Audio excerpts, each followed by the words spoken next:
Well, hello there. We're back Friday night, trying all different types of time frames here to see what works best. It is a holiday weekend, so I don't expect a lot tonight as far as people coming in. I guess we'll see if anybody wants to join us. If not, I'll just talk a little bit about what I want to talk about. That's what Friday is. It's unfiltered, which means I have a few things planned, but otherwise I'll just kind of riff on whatever and go from there.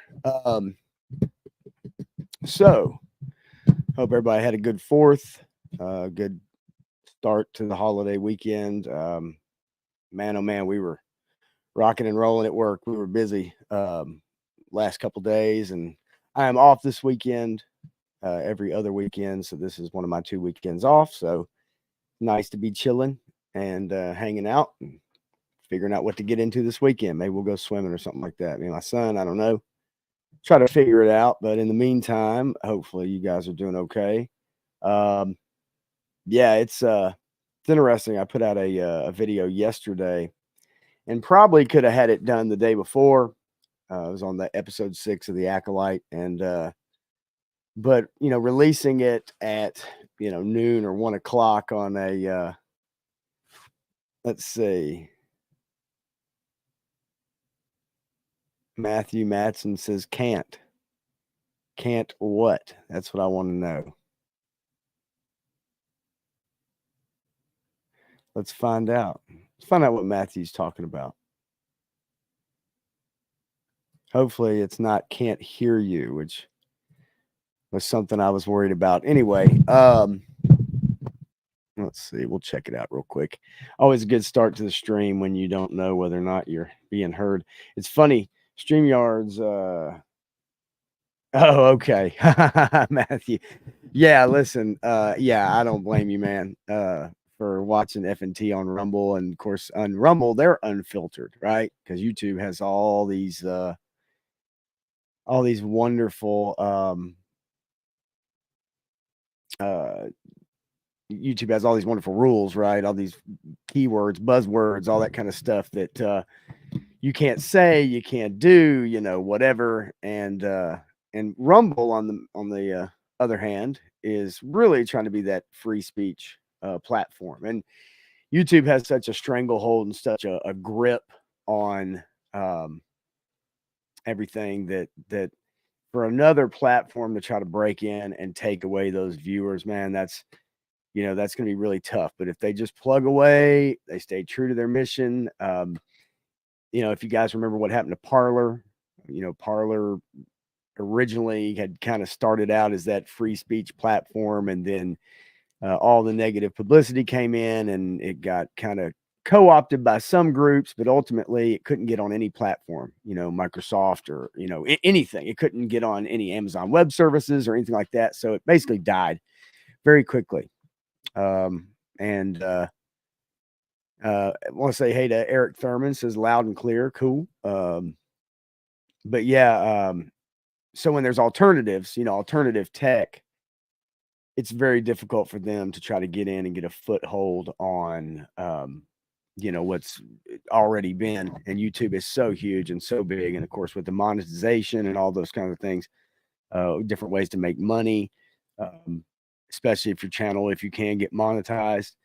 And really, for some people, all it takes is like one video to just take off.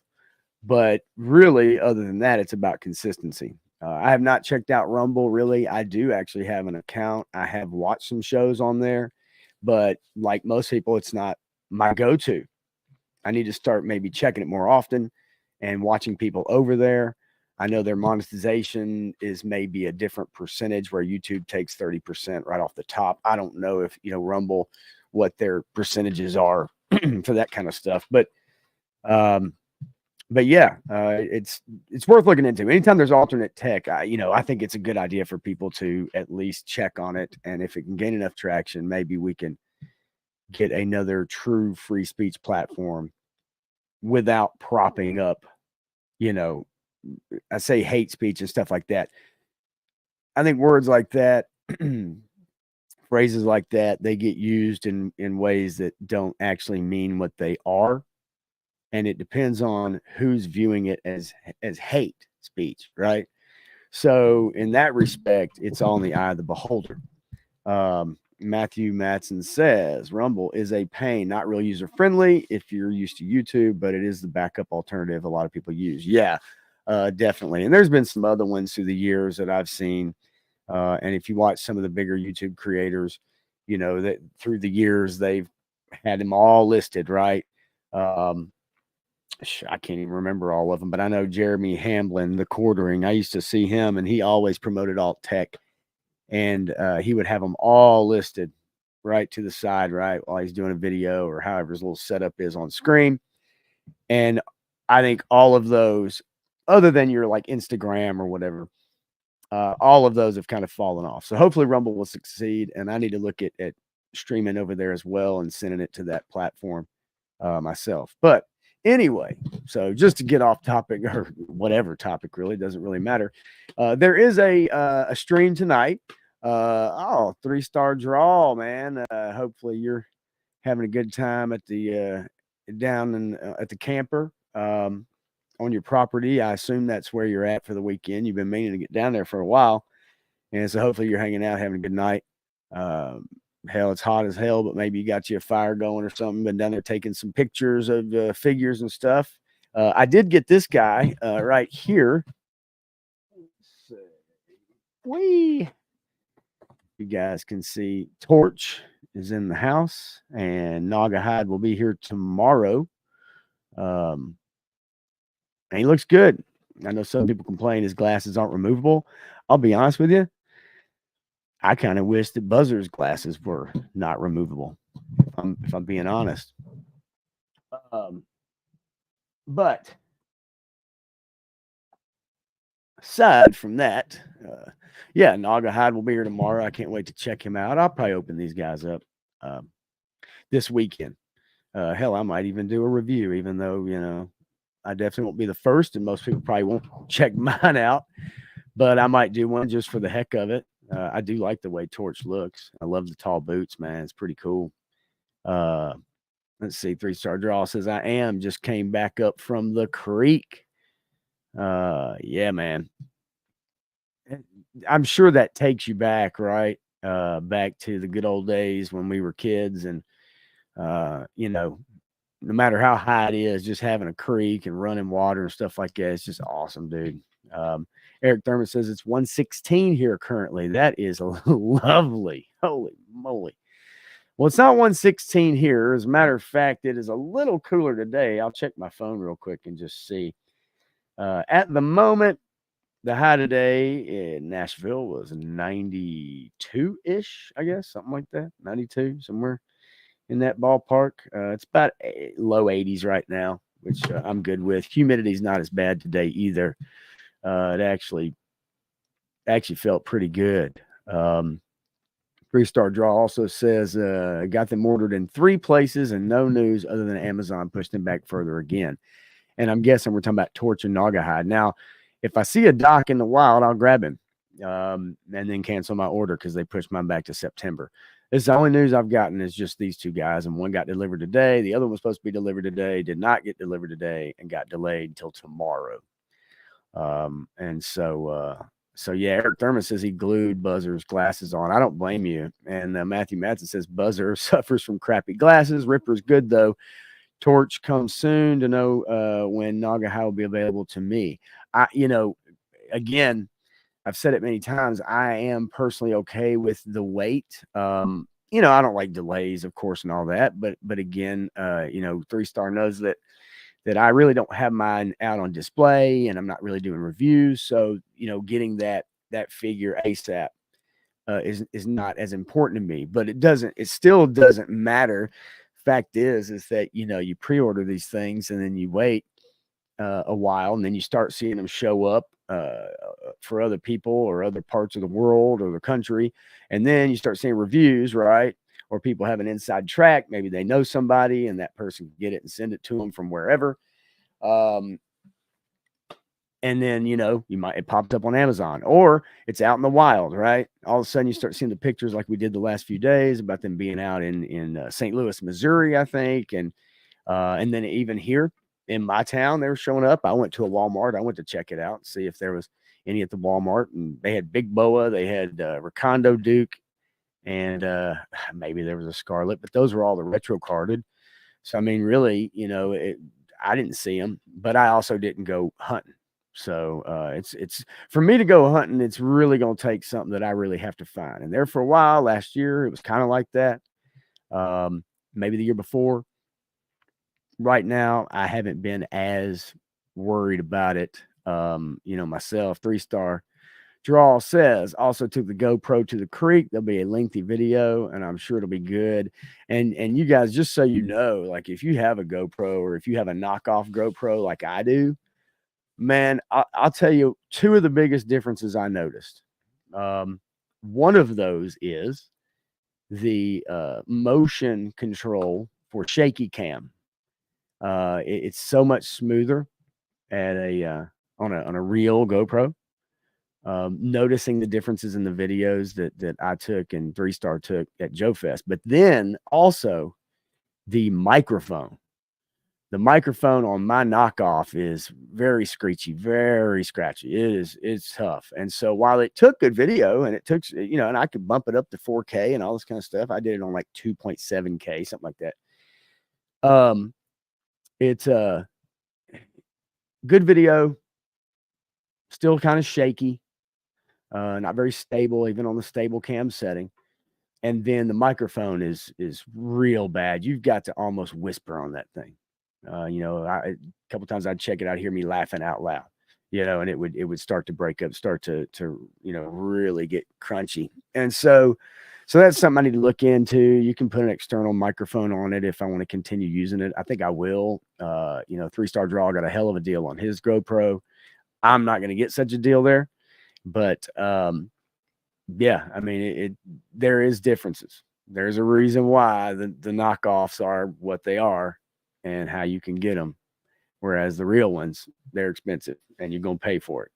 I guess Facebook Marketplace might be a good way to go, but that scares me, man. Facebook Marketplace, I don't know about y'all, but that's one of them things that I just, even meeting somebody in a public place, man. I mean, you just, really had go work it out at a, sheriff's office or, police station or something. And I don't know about y'all, but I'm not real fond of rolling up there either. Truth be told. But yes, to be protected from something. But it's just one of those things when you're dealing with electronics, something like a camera, I guess you could check in person, you could record it, you could look at it, make sure it's what you want. But you're talking about a lot of electronics, man, and certain things like buying a PC or, monitor or something other than that, it's really difficult, to check and see if something's actually going to work or if something's wrong with it. Daredevil Dave is in the house. What's going on, man? He says, what up, Pop? Sorry I'm late. Carry on, my good man. Well, let me tell you, man, late is better than never, and I'm glad you're here. Just hanging out. Nothing serious, nothing crazy. I do have a couple few articles I want to pull up and talk about. It's been kind of making the rounds lately on the pop culture channels and in the media, stuff like that. But overall, just a chill Friday stream tonight. Like I said, for anybody that wasn't here, early on in the stream, I've been kind of bouncing around the Friday thing, trying to figure out, what time really fits best, what time is better. Obviously this weekend is going to be really difficult for anybody, really, for people out of town, going on vacation, doing stuff this weekend, for it being a holiday weekend, so to speak, a really long weekend for some people, like a 5-day or, or whatever. And so trying to nail down that right time. Is it better for me to do it at 9:00 at night? Is it better for me to do it at noon or 1 on a Friday when people are still working? Is it better to do like an early supper kind of thing, like a 7 o'clock, like tonight? The main reason I did it at 7 tonight, to be completely honest with all of you, is that there's a Punk's Pit tonight at 9:00. And so, I wanted to jump in on that. Probably not for the entire time, but I wanted to jump in on that for a little while. So I didn't want to stream at 9:00 because of that going on, I know a lot of people be watching it. Some be wanting to participate. And then, you know, also too, I ain't gonna lie, my son got a new game on PC, and it looks pretty cool. And even though he's been playing it the last couple days, he had some stuff to do. So, I picked him up this afternoon around 5, and I know he's going to want to kind of jump in and play that game tonight for a while too. So I figured, hey, I'll stream at 7. We'll see how long we go. And then come 9 o'clock for Punk's Pit on a Punk with Toys channel where he has a member stream. Kind of maybe hop in there for a little while. So that's why I'm actually doing it at 7 today.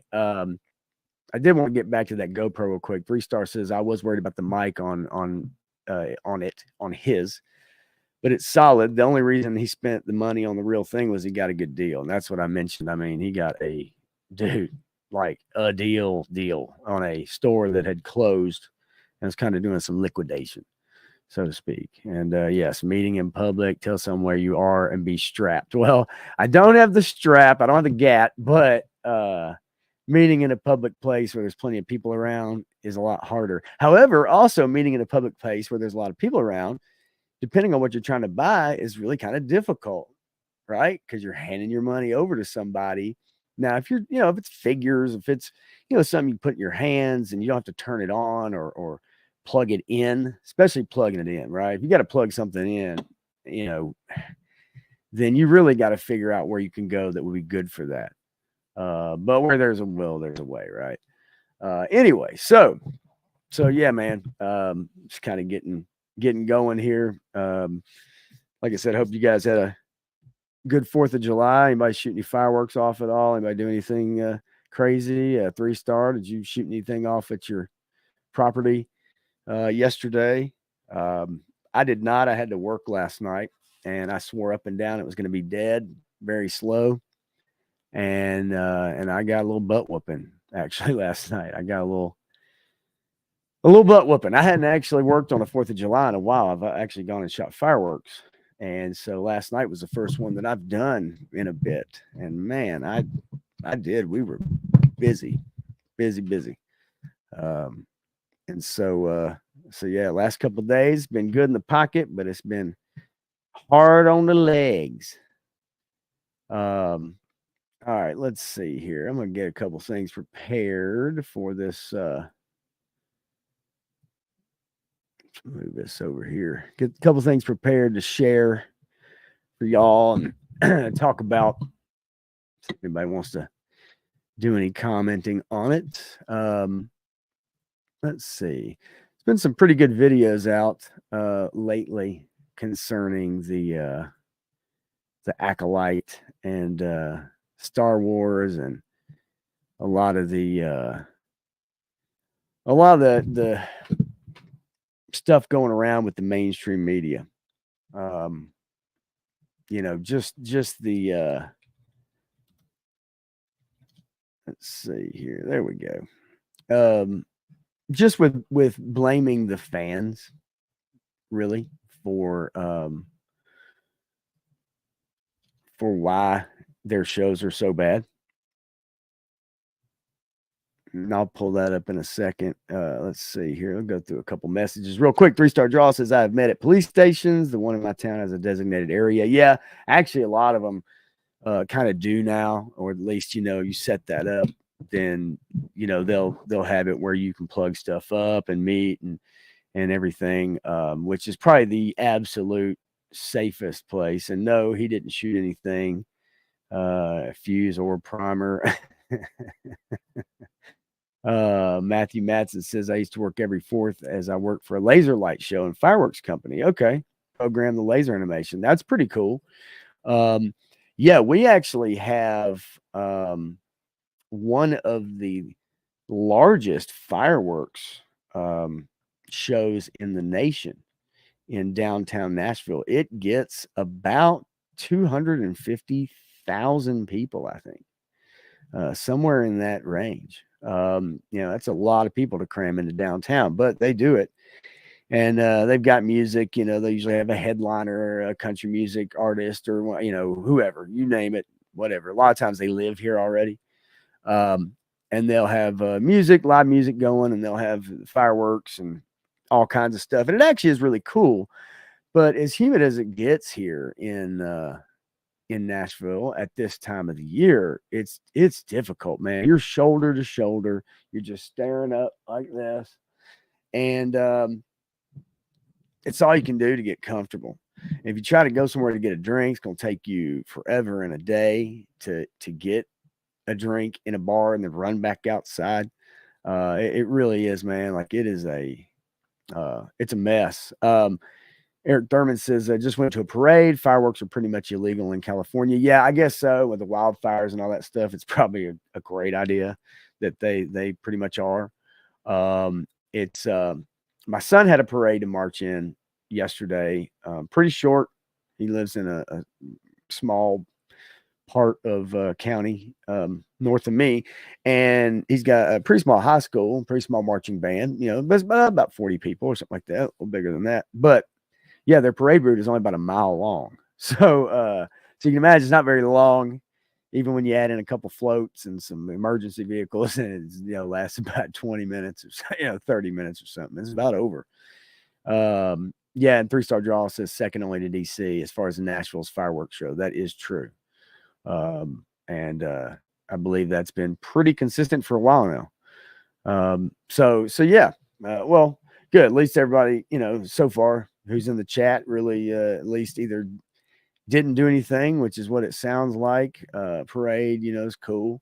I see parades. I don't know about y'all, man. Like, I see parades as one of those things as the decades go on here in America, as like, you're still going to have them. But I mean, are they as well attended as they used to be? I think about Macy's. I actually marched in the Macy's Day Parade at the in New York for Thanksgiving when I was in high school. It was like my sophomore year of high school, and our marching band actually was the band that brought in Santa Claus. We got this big long television spot, right, where they film the bands and artists who do their shows. It's kind of at a turn. It's almost like a corner almost, and that was really cool when I was in high school and spent Thanksgiving in New York City and Manhattan. As a matter of fact, we did all kinds of stuff that week. Went to Broadway. We got to run around the Empire State Building, the Twin Towers. We got to go to Statue of Liberty, whatever you wanted to do.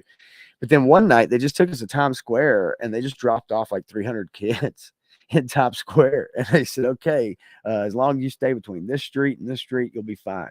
And so the only thing they did, they encouraged us to walk in like pairs or threes or fours. And so me and two of my buddies, we just went off in Times Square and we walked all over the place and with no adult. And this is in 1990. And New York City in 1990 was still pretty rough. They're still cleaning it up. There's a lot of remodeling going on, a lot of construction going on. It was wild, man.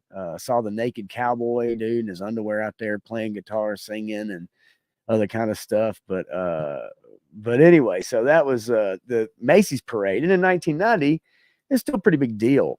But is it that big a deal now? Do kids care about it now? Do people get excited for parades? I think in small towns they probably do. I think in really big places that maybe they do. But I think it's one of those things. It's kind of like a lot of things. They kind of fall by the wayside. And I just wonder how popular parades are these days. Reese tosses. I don't like people or heat, so I'm out on the downtown fireworks. Well, you're not alone. There's plenty of people just like it. And so I fully understand. Let's see, Matthew Matson, Irvine, Texas had the very first drone show where the drones had fireworks on them. Special license for military style drones in civilian use. That's pretty wild. I'm sure there's plenty of video for that. That'd be cool to actually check out, man. And Daredevil Dave, yeah, your son was in band in high school. My son is also in band in high school. He'll be a junior this year. It says now he's in Navy boot camp. We'll be joining the Navy marching band when he finishes. That's awesome, actually, dude. That's really awesome. You want to talk about honors and like, yeah, you must be extremely proud of that. I would absolutely be proud of that, man. That's awesome. Holy moly. Bobby Wold is here too, man. What's up? He says if the phrase were anything like they were in the first Batman movie where Joker filled it with his laughing gas, everyone. If the phrase were anything like they were in that first Batman movie where Joker filled it with this laughing gas. If parodies were anything like if parades were anything like that first dude, trust me, I try to type on my phone when I'm watching streams and even on my computer, and I'll hit the send button by mistake because I'm trying to hit like a punctuation mark or something, and I'll send the dumbest stuff in. Now, yes, if parades were anything like that first Batman movie, Bobby Wold says, where the floats were full of Joker laughing gas, it'd be fun. That would be interesting. Yes. And golly, and that scene too, where he's there and then he comes in on the bat wing or whatever, like flying down or whatever. Dude, I remember seeing that movie in the theaters. I remember my sister driving. I wasn't driving yet, and I remember we went to see it at a theater. And I remember they were playing Bat Dance by Prince on the radio like nonstop. It's like a #1 song, and just Bat Dance all the time. Then I bought the cassette single of Bat Dance, and it had like kind of 2 different versions on the A side and the B side. Yeah, man, that was awesome. Yeah, that first Batman movie though was, dude, that was what you wanted.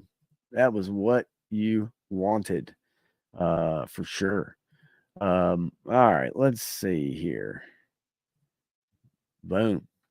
So let me just get right to it, since we're about 30 minutes in now, roughly. So this article has been making the rounds. Yes, Party Man is a jam too. And if you ever get a chance to look up the Party Man video on YouTube, by the way, by Prince, it is freaking awesome. Actually, Bat Dance video is awesome too, but Party Man's pretty fun. So anyway, so this article's been making the rounds here. Star Wars' biggest problem is the fans. This is by Collider, and I kind of wanted to go down this article because this has been the problem with the mainstream media for years now. I mean, this has been going on for years.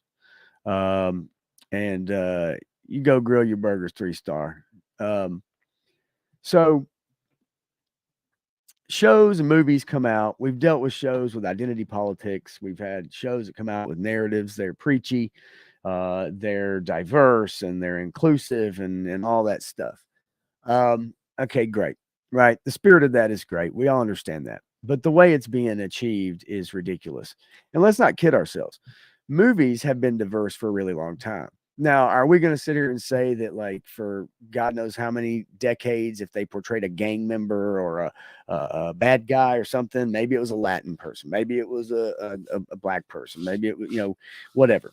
Yes. I mean, I'm not going to pretend like those things did not happen, especially when you're talking about like in the 50s, 60s, whatever, right? Especially the 60s into the 70s. But you also had black exploitation in the 70s, which put black people in starring roles. And yes, they were definitely meant to attract a black audience. It's, and a lot of people call it black exploitation because they say, well, they're exploiting, black folks, and these movies aren't very good, but it's almost like a parody in a way. But actually, I love a lot of those movies, and I think a lot of people do, and especially years later, a lot of those movies have gotten, they're cult classics in a way. But I think we've always had, diversity and identity. Now, in recent years, we've seen, what's up, Woody? Triple Deuce, the Figure Addict. What's up, Chad? What's up, Pop? Had you on for a while. Just first opportunity to make a comment. I love it, man. And I appreciate you listening, dude. Appreciate you showing up. Matthew Matson says Black Dynamite is awesome. Yes, it is. Richard, Richard Roundtree. In a lot of those movies, man, like you're talking about, the Foxy Browns, all those movies. My point is that, like, if we go back and look through cinema, like, we really turned a corner. And as we got into the 80s and into the 90s, and as my generation started coming up, it's like it didn't really matter. It didn't matter. Like you saw, Eddie Murphy became a huge star. I mean, obviously, Richard Pryor. I mean, there were many, many stars through that time. And and not as many Hispanic stars, right? Not as many Asian stars, and they still, to the extent, were typecast in a lot of roles. But we really started to see those things change over time, and to the point where we're at now. And I think that people now are far more accepting than ever before. And I think a lot of times too that, when you get into talking about movies as you got into the 70s and into the 80s and 90s and so forth, is that most people didn't need to see someone who looked like them on screen to relate to that actor, to relate to that part, that character.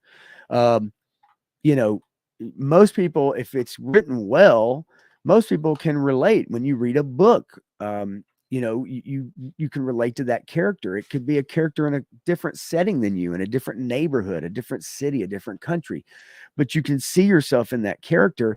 And what's good, and or what's great about well written shows, books, movies, whatever, is that the audience loses themselves, they escape, and they relate, right? They relate to the characters on the screen, and it doesn't matter where they came from, who they sleep with, what color they are, because it's written well, and you indulge yourself, you get into the story. And the problem we've had in the last several years is that the stories are not good. They're just not. And trying to find a well-written show is like a needle in a haystack. Eric Thurman says dolomite. Exactly. Um, so my thing is that there's kind of a couple things I've been seeing here. This whole identity representation thing, I think, has come about because of social media. So at least part of it. Part of it to me is that I feel like that because of social media, because of YouTube, Instagram, Facebook, everybody being on their camera, their phone, then they feel like they are the most important thing. And they feel like it's all a me world, right? It's a more selfish world. It's a me world.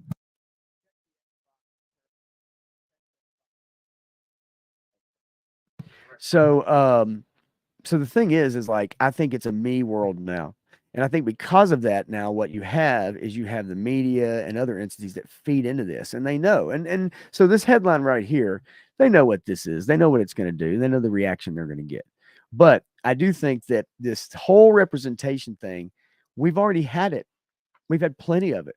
We've had plenty of female, black, Latin, white, whatever you want to call it, whatever color, whatever nationality, whatever gender, whatever sexual preference. We've had it on screen. So let's not pretend like this is something new. Let's not pretend like this is the reason why no one's watching this show. The reason nobody's watching this show is because it's bullshit. The reason nobody's watching this show is because it's written like shit. The reason nobody's watching this show is because every article, every interview they've seen with the actors, the showrunner, Kathleen Kennedy, it doesn't matter. They've all said this. It's like a broken freaking record. And people are just done with it. They're just done with it. And they're not going to win this war, like this culture war, whatever you're going to call it. They're not going to win it. So it's amazing to me the level of insanity, right? Because we all know the definition of it. The level of insanity that blows me away when they repeat the same thing over and over, thinking somehow this article is going to be the one that changes everybody's minds. When we're all adults, we're all grown people. We all, everything is not, nothing is beyond reproach, right? Criticism, critique. So a Star Wars show that's as bad as this is not beyond critique. And in this article, you'll find that they feel like you should not be able to critique the show. And because you're the problem with why the show isn't good. Well, I didn't cast the show. I didn't spend $180 million on this piece of shit. I didn't hire the actors. I didn't write the script. I didn't produce it. I didn't go on location and film it. So like, you know, if I had nothing to do with it, you make it and it's not any good because everything is able to be critiqued. If it's not any good, why am I the problem with the show? Like, why is it you and me? Why are we the problem with the show? Matthew Madsen says the 90s was a really great resurgence for independent filmmakers. I think independent film will be on the rise again. I hope so. It's amazing to me, Matthew, that you say this, because cameras have never been cheaper and easier to get. You would think you'd see a ton of independent filmmakers out there now because of the ability to buy ring lights and you know, digital film, shooting 4K, whatever you want to do.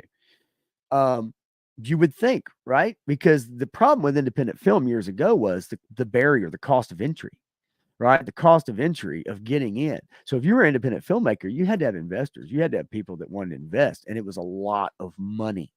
I'm not saying it doesn't cost a lot of money now, but I do feel like now more than ever, we have cameras and we have the ability to shoot and use gimbals now and all kinds of stuff that you could do. And for creative people, I think that you could get it done. So you would think there'd be a proliferation of independent film right now with as cheap as you can get those products in your hands, whereas years ago you couldn't, especially with film, shooting on film. But we don't. And I think a large reason why is the studios. The studios, the model has been changed. It is now all about what happened with Marvel and MCU, and that it's tent pole movies. You know, it's why we don't get a lot of mid-tier movies and mid-range budget movies. It's either all or nothing. Now, you could say that started with Jaws, but it took a really long time from 1975 to here. So, so Bobby Wold says, why pay to see yourself on big screen when you can look in the mirror for free? And really, again, it kind of goes back to what I've been like. People are starting to get their entertainment from YouTube. They're getting it from Instagram. They're getting it from independent creators. So we talk about independent film, but really now each person is an independent creator. However, conversely, that also creates this kind of thing where, you know, people feel as though they are a star, right? They're a star. You know, I don't personally, but let's say I have 100,000 subs. I'm a movie star now, right? I put out stuff. People watch me. They love me. They comment. I get money from it. I'm a star, right? So, but I think it also feeds into that thing of other people needing to see themselves on a screen to make themselves feel better, right? To make themselves feel that they're justified in their existence. And unfortunately, that's a terrible way. It's either a keeping up with the Joneses, or it's a terrible way to go about life, comparing yourself to everyone else, or thinking that your existence doesn't matter unless the fictional television show that you watch portrays you exactly to a T because you sleep with this person and you work this job and you have this, you know, you can see what kind of like twisted, weird world some people live in when that's how they make their identity, right? Um, I would say it's a small amount of people. It's not a large amount. And whatever group that Star Wars or Disney or any of these other entertainment companies are trying to find, whatever audience that they think they're going to find, they're going to find that they're finding. They found they don't support their products. They don't go to their movies. They don't buy their toys. They don't buy their comics. They don't buy their books. They don't even talk about it on Twitter. They don't talk about it on Instagram. All that talk is bots. It's fake shit. And I would dare say, I mean, I'm telling you, I would dare say, I believe the companies are all behind it. And they have paid X amount of dollars to whomever it is that they can get to absolutely just flood comments with all these bots. And then when those don't work, then we get articles like this. So we're gonna go through this article real quick, and I'm gonna knock out a couple of these comments real fast for you guys. Matthew Madsen says it has to be a money laundering scheme, $22 million per episode. I don't see it. I agree, and I've watched every episode. Put that video out yesterday on episode 6. $22 million an episode. Like, they're barely 30, if even 30 minutes long. Reused sets. I'm not saying that's not the standard, but you understand, like, where did the money go? Where did the money go? It vanished. Whoever's pocket it went into, I don't know. Maybe Harvey Weinstein's former personal assistant, who's in charge of the show. I really don't know where the money went, but it is awful. Matthew also says the biggest obstacle to independent filmmaking is they don't have a desire to learn the craft or tell a decent story. Well, and that's, look, we could go down this rabbit hole. Everybody's special, right? Everybody's special. Everybody gets a trophy. Everybody's great. You're great. Even though you suck and you can't win a race, you lose to 14 other people in a 15-person 100-yard dash or 100, meter dash. You fucking suck. But guess what? You're awesome because you're a winner. No, you're a loser. You lost. You lost to 14 other people.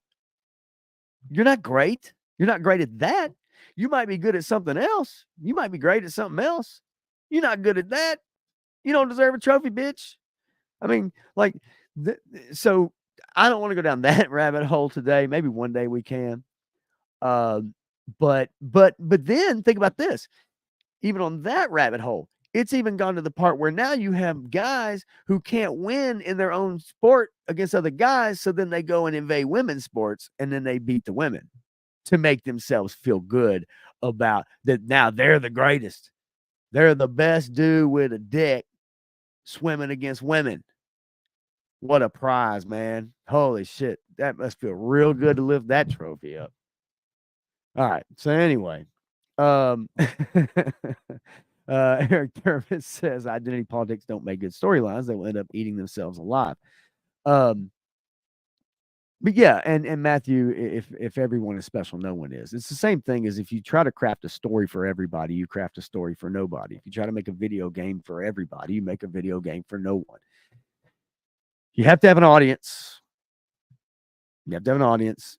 And I'm not saying you always have to cater to your audience, but you have to understand your audience. Bud Light and Anheuser, figured that out, right? They have an audience. Doesn't mean you always have to cater to your audience, but you damn sure don't need to go well outside of your boundaries. So, let's go through this article real quick here. This is Collider, by the way. It's been a big topic of conversation the last couple of days. So we'll get into it.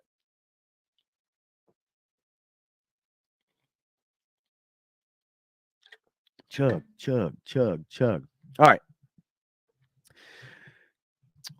Star Wars' biggest problem is the fans.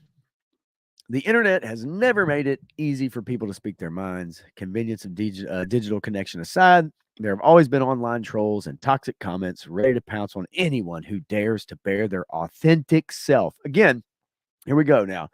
Let's use phrases again, right? Authentic, bear their authentic self. Now, where have we heard that phrase a lot right now? What group of people? Is it the Alphabet Brigade? We hear that all the time. Bear their authentic self in public life. And the newest round of controversies and unfounded criticisms now. Okay, so let's go again. We'll go through this article.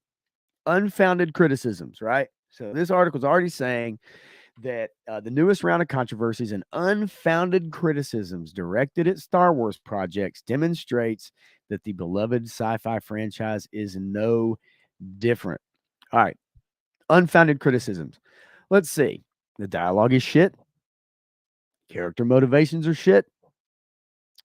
The show looks like shit. The plot is shit. The fighting is shit.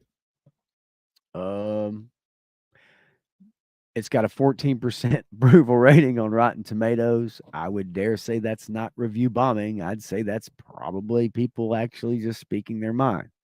Are there some people that do that? Yes. But every time you look at a comment, it may say something like, yeah, the acting is not good. The story is nonsensical. The character motivations flip flop at the drop of a dong. It's, but Collider says it's unfounded criticisms. Okay. All right. For decades, viewers have been relentlessly attacking Star Wars performers and creators. Okay, now remember that. For decades, viewers, you and me, have been relentlessly attacking Star Wars performers and creators with the renewed push against TV shows like The Acolyte, demonstrating the venom with which a particular set of audience members scrutinize everyone's favorite galaxy, 40-year-old white guys. Particular set of audience members. That's me. The vitriol of these persistent voices has subsequently spread throughout the internet, making it feel impossible to say anything positive about Star Wars without turning every discussion into a heated debate. Now, here's where they're about to get into. This is where they're about to mislead you, as they've been doing since 1999. All right. Everybody remembers Jar Jar Binks, right?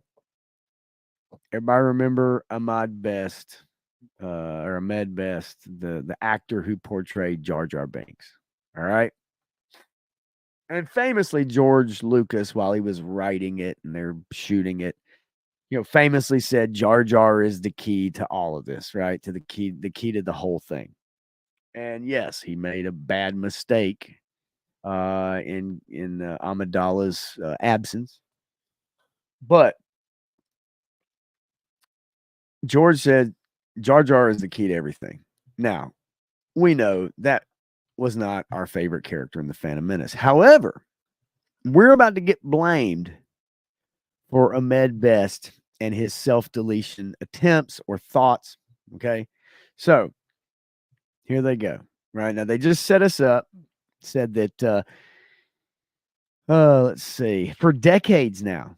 That means they're referencing the Phantom Menace. They're referencing the prequel trilogy. All right. The unacceptable abuse that Star Wars prequel era actors like Ahmed Best received from fans in the late 90s and early 2000s has been well documented. And since then, negative Star Wars voices have only been amplified by the mainstream spread of social media. No, no, no, no, no, no, no, no. No. Mainstream media has spread their bullshit.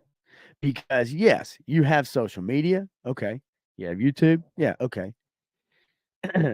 Back then in 99 and 2000, you had no Facebook, you had no Twitter.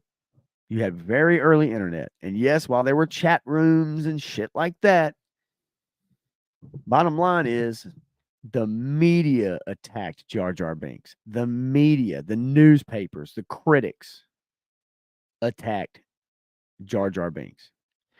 They attacked Ahmed Best, and he is on record by saying it was the media, all the media.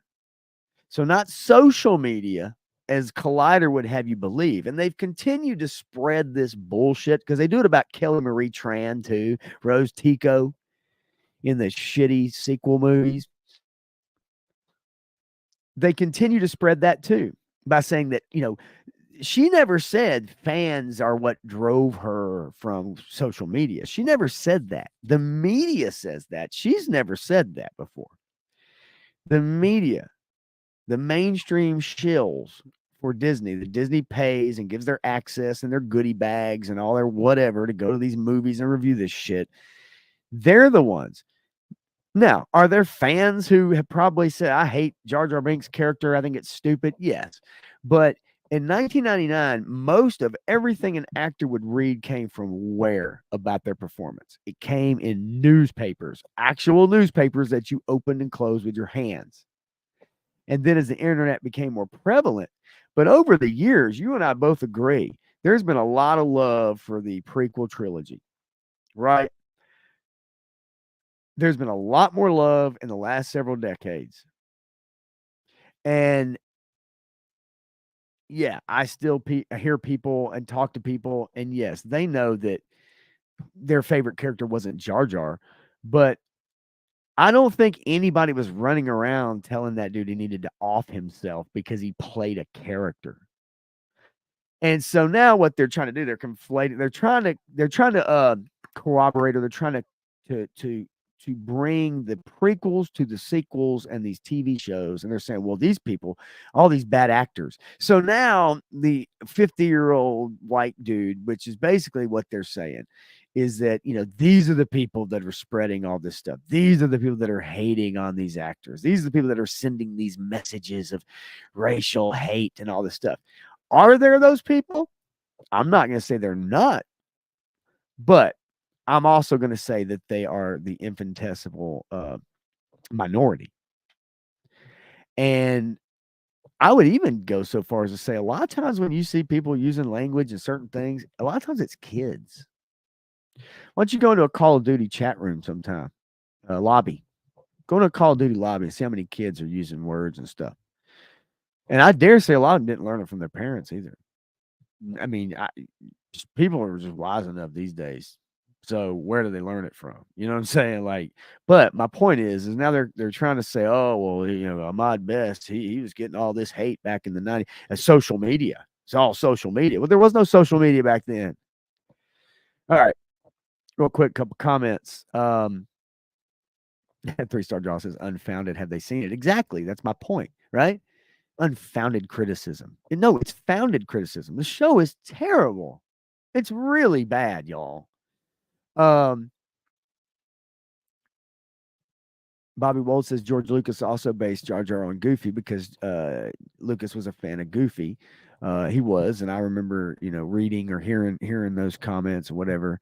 And then Matthew Matson says Disney Star Wars is anti-moral. Lucas Star Wars was about good versus evil morality. Yes, it was. And they've made it a point in this show to go about saying there is no good or bad. It's all a point of view. Well, not really. Right? Yeah, you can have a point of view. Bottom line is there's good and there's bad. It's not a point of view. Somebody doing bad, a Sith master is not. It's not a point of view. And in the lore of Star Wars, it's good and bad. And balance is not equal light and dark. Balance and imbalance. Imbalance is when darkness is introduced, not when there's both. Okay, so let's get that straight too. 3-star Draw says no one gives a fuck about Ahmed Best. We gave a fuck about the fact that the character was stupid and annoying. 100%. So in those days, I don't think anybody's attacking the actor, right? The character. It was dumb. And I don't give a shit what accent he had. So what? We have to say that now you can't have somebody portray a Jamaican accent because it's racist. Well, are you saying that people who live in Jamaica then, like, that have an accent, that they're racist? Like, I don't understand where that comes from, right? He also says they won't admit he was just comic relief for the kids that got dragged to the Phantom Menace, right? So yes, he was supposed to be comic relief, like C-3PO and R2-D2. That was his comic relief. This was his new comic relief. It's fine. He said it's movies for kids. These movies are for kids. Bobby Wold says biggest problem they have is that they bought a franchise with a devoted fan base, thinking they'll follow anything at that, and then they at that put out they should have just made a new franchise themselves and left Star Wars alone. And Matthew says they are misunderstanding many of the truths we cling to depend greatly on our own point of view. Yes. So nonetheless, all right. So it says Leslie Headland's groundbreaking series has been relentlessly review bombed online, causing the Acolyte to possess a huge disparity between its positive critical reception. Now remember who's positively receiving it. The critics, right? And who are the critics? The critics work for companies that are owned by a couple, 3 conglomerates. Right? So all these websites that you may see, or all these tweets you see from a website that's talking about all the, talking about how bad fans are, they're owned by a couple different companies. So do you guys remember during COVID, was it during COVID or the summer of love 2020? Do you remember seeing that video that they put up, all the news? Somebody took big old collection of every local news anchor and someone else at the beginning of their show, and they all recited the same exact line about hatred and we don't believe in this kind of blah blah blah blah blah. Do you ever remember seeing that video? You can find it on YouTube. It's like every news company recited the exact same script, and someone collected them all and put it on YouTube and made this video about it. And it adds them like one by one until they just completely fill the screen, and it's all the same script in the same tempo at the beginning of the newscast. Do you guys remember that? Like, this is so you can imagine across the country, all these news organizations have been given these this paragraph or two they have to read, and they all read it at the beginning of their newscast in 2020, in the summer of love, when it was, the peaceful protests, of course. And so think of that, because again, here we go. It says possess a huge disparity between its positive critical reception and abysmal audience score. So obviously the audience is wrong, right? Because they can't be critical. They can't critique, right? We can't critique anything. So the only people whose opinion is valid is who? The media, right? So we're wrong. The media is right. Obviously, the show is amazing, right? So anyway, since the majority of these hate-filled criticisms are either overreactions to alleged continuity errors. So so Mundi's age is an alleged continuity error within the Star Wars universe. Right? That's an alleged continuity error, is the fact that Mundi was not born yet. And it's not that it's a comic, it's not that it's an animation, it's in a movie. Generally, your movies are your canon. That's what usually happens.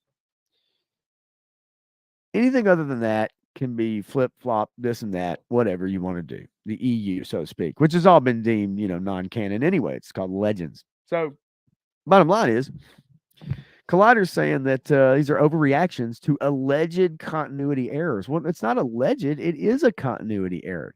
They just decided to take a character who had a very specific line in the Phantom Menace, and because they wanted to do what they wanted to do in their stupid show, they just broke something.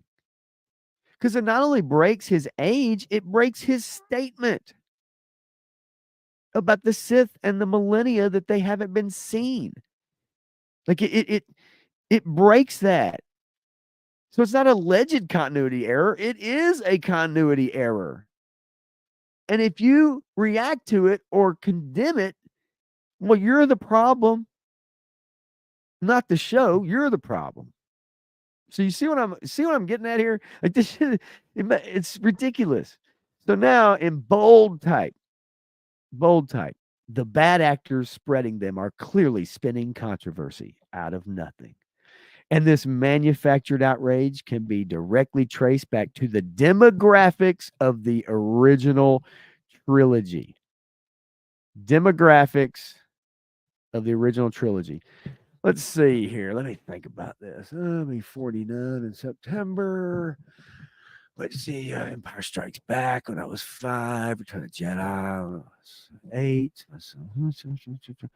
Oh, that's me. Oh, shit. That's me. Okay. So I've manufactured this outrage, and they traced it back to me, the demographic of the original trilogy. Oh, I get it. The almost 50-year-old white guy that sure did hate Lando Calrissian back when I was a kid, didn't I? Oh, I don't know. There's a few people I know. That's their favorite character in the series. A punk with toys stops by, says, hit that like button, fools. Actually, yes, I'm really bad about that. If you could, hit the like button. Definitely. Let's get a little engagement going on. For sure. And thank you, Punk, for dropping by. For sure, man. I'll be hitting you up here in a little while myself. That's why I kind of went on a little bit early. Yes, and real quick, Bobby Wold says, I haven't bought any new Black Series figures or Star Wars shirts for the last 2 years. That's how much they drove me away. You didn't drive yourself away, right, Bobby? Like, you want to love this stuff. Like, you want to enjoy it. You want to love it, but they don't want you. They don't want me. They don't want Woody. They don't want Woody. They don't want you. They don't want Punk. They don't want Matthew. They don't want 3-star. They don't want Bobby. Like they don't want us because we're too old. And we're not whatever the correct mindset for them.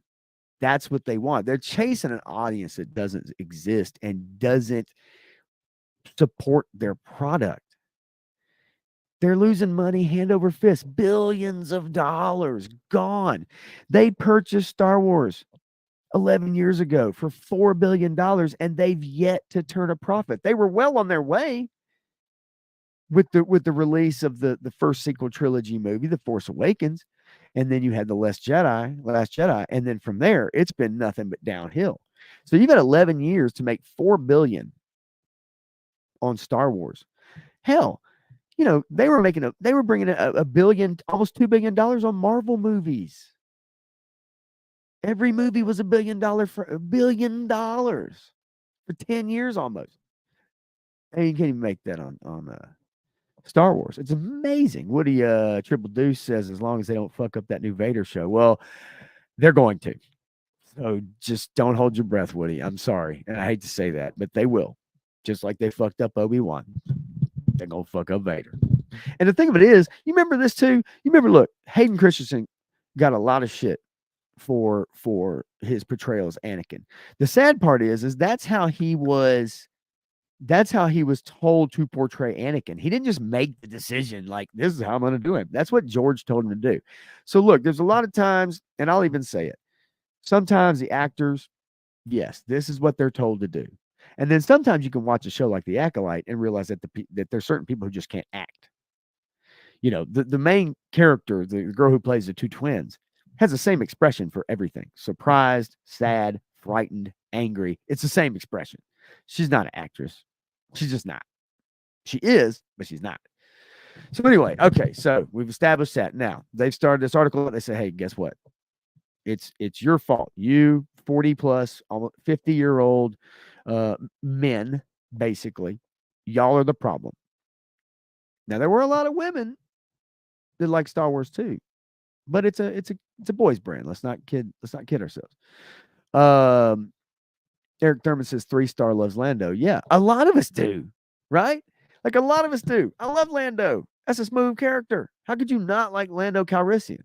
And I'm not saying, look, here's the one example, and that shows that I'm not a racist.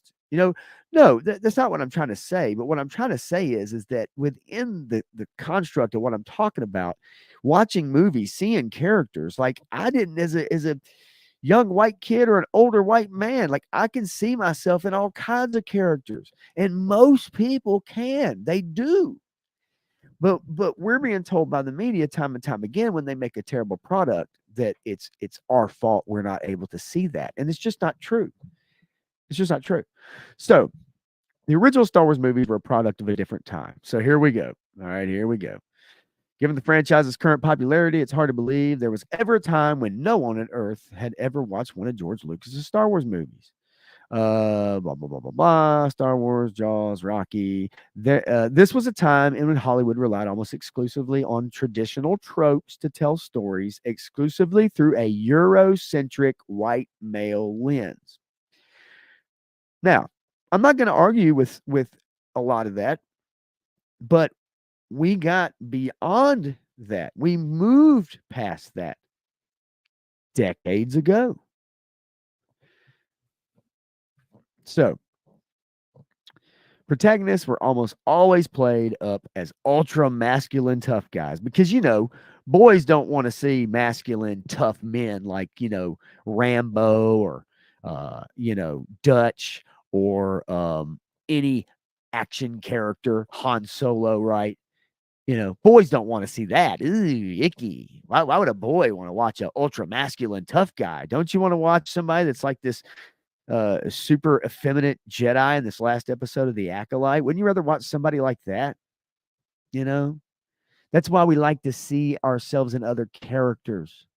Boys like boy stuff. Girls like girl stuff. Okay. But protagonists were almost always played up as ultra masculine tough guys. Yeah, because I want to see Han Solo as a little bitch. That's what I want to see. Didn't you guys want to see that? Han Solo as a little bitch? while supporting cast typically consisted of domestic female characters or problematic stereotypes. Because, Princess Leia was definitely a domesticated female character. And Lando was a problematic stereotype, right? Lando hung out on his front porch with a 40 of old English, sitting out on Cloud City, didn't have a job, didn't run the whole place. No, Lando was just hanging out on his porch, just chilling, smoking weed, watching the world go by, collecting his welfare check from the Empire. He didn't run Cloud City, didn't have nothing to do with it, man. He just hung out on his porch. Problematic stereotype. Princess Leia, all she did was make tea. Suck Han Solo's dick. That's it. That's all she did. Had dinner ready. 7 o'clock every night when he came home from smuggling, running the Kessel Run. There was Leia. Had his whole meal ready. Had a cigar ready and a whiskey on the rocks in her hand as he walked in the door. And here you go, honey. Here's your drink. Here's your cigar. And later on, I will remove my clothing and lay down missionary style for you. Get the fuck out of here. This shit is so... you already know what kind of person wrote this article. All right. And yes, Matthew Masson, it was Colt 45. But you get my point. Lando, not just this movie, but just this movie in particular, this series. He ran the place. It was his. But he was a problematic stereotype, obviously, which shaped my views of the world as a 5-year-old child. Anyway, it says, and his films released during this insulated time period. Now, insulated time period, this was also a period of time where if you think about disco, you think about television and movies, gay people started really coming out. Diana Ross even wrote a song about it. So you think gay people become more popular, more accepted in culture. Late 70s. Black people on the screen. Music, just dominating. Music charts. Dominating. Right? Becoming stars on TV. Sports, obviously. Dominating sports, right? So we see this culture change, right? And yes, I'm sure there are people, especially a lot of older people, who resisted that change because that's how they grew up. But that's not how I grew up. I grew up as those things changed. So if they're talking about 40, 50-year-old white dudes like me and we're the problem, man, I grew up in an era where those things were changing and changed. And by the time I was in my 20s and 30s, had really changed. Are there pockets? Are there things that still happen in this world? Are there bad things that happen? Yes, they are. But let's not kid ourselves, y'all. Like, this country is such a great place. It is the least. If you go to any other country, man, you will find extreme racism, extreme prejudice against women, against gender, against gay people, against everybody. This country is so wide open, it ain't even funny. It's more wide open than my ex-girlfriend. All right, so nonetheless, as films released during this insulated time period, the original Star Wars movies are often construed as possessing a similarly narrow narrative focus. No, they're not. They had a female hero who rescues the two dopes that come to rescue her in jail. She rescues them. She's a general by the third movie. Luke Skywalker goes on a discovery mission, finds out his father is one of the top 2 evil bad people in the world, in his world, in the galaxy, and then saves his father instead of killing his father. He thinks he can redeem his father at the end. After all he's done, everything he's heard, he still thinks there's good in this guy. I can redeem him. And he does. Han Solo goes from being a scumbag smuggler to sticking around and helping. He shoots Darth Vader, goes spinning off into space, and Luke's able to take the shot, blow up the first Death Star. And then what does he do? He gets his ass frozen, gets rescued in a dumb kind of scenario, and then ends up leading a mission down on Endor to blow up the shield generators. So what kind of narrow narrative focus are we talking about, Collider? Lord, let's see if there's any comments here real quick, man. Bobby Wold says, passing the torch doesn't just need to be in the movies. It happens in the household. I was sharing Star Wars with my two daughters since I don't watch it and they're not watching it. You're going to find that increasingly more and more and more so. A lot of kids not caring about it. It's apathy. And I'll get to that before I finish up. All right. So, despite taking place in a galaxy far, far away from the filmmaking conventions of Earth, Star Wars original trilogy features a mostly white cast, female characters with largely unrealized potential. What? What? What? What? Female characters with largely unrealized potential. Whoever wrote this article must have never saw the movies and no LGBTQ plus storylines depicted on screen because nobody wants to see that shit. Damn. Because most people are straight.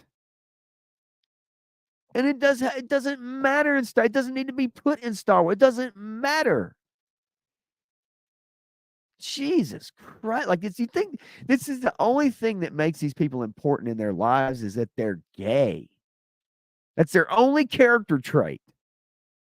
They're not a good mom or dad. They're not a good friend, right? They don't have a great job, or they don't do a good job at work, or they're not a good artist, or they play video games. No, the only thing that makes this person worth anything in this entire life of theirs is the fact that they are gay as hell. Why the hell anybody wants to see that shit on screen? You can, if it's good, fine. But whenever they put it on screen, it usually turns out it ain't any good. Nobody wants to see it. It's beating you over the head with a narrative. It looks, and then that turns people off from it.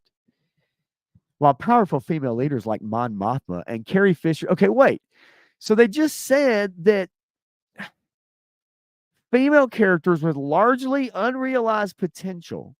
But then they turn around at the end of this, in the next sentence, they say, while powerful female leaders like Mon Mothma and Carrie Fisher's iconic Princess Leia are outspoken forces for good in the trilogy, the latter's relationship with the Force and her father is glossed over in favor of her brother. Duh, because it's a story about Luke. George Lucas said that it is a story about fathers and sons. He said that. Is that wrong? Is there a problem with that? He can make whatever kind of damn show he wants, just like this bitch that made this damn Acolyte show. She can make whatever show she wants, but obviously there's a difference between the two. One's really successful and people love it. The other one is a piece of shit, and I wouldn't wipe my ass with it if it's on a piece of paper.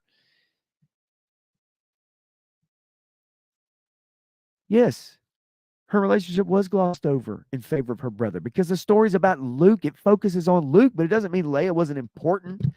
Oh, and Leia's infamous bikini scene at Jabba's palace. Yeah, and he actually, she wanted to look, man. This is some bullshit. And Leia's infamous bikini scene at Jabba's palace in Star Wars: Return of the Jedi feels like fodder for a generation of male fantasies. Yeah, and what's wrong with that? What's wrong with that?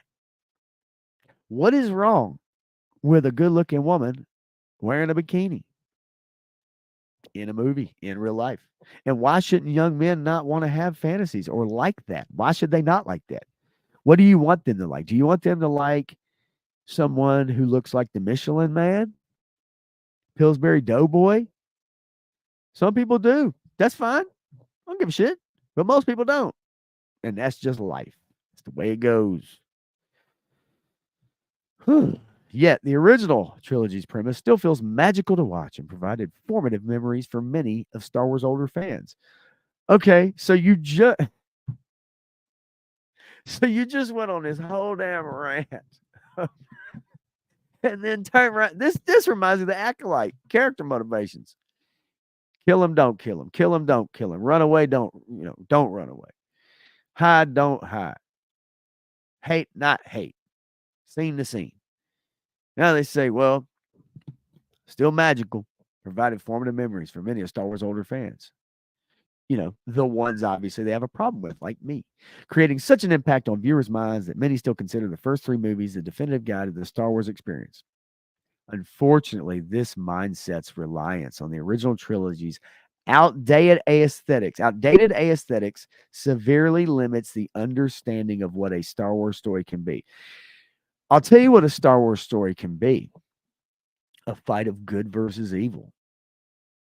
It can be of relationships, fathers and sons, mothers and daughters. It can be stormtroopers versus rebels, bounty hunters versus whoever, smugglers versus the Empire.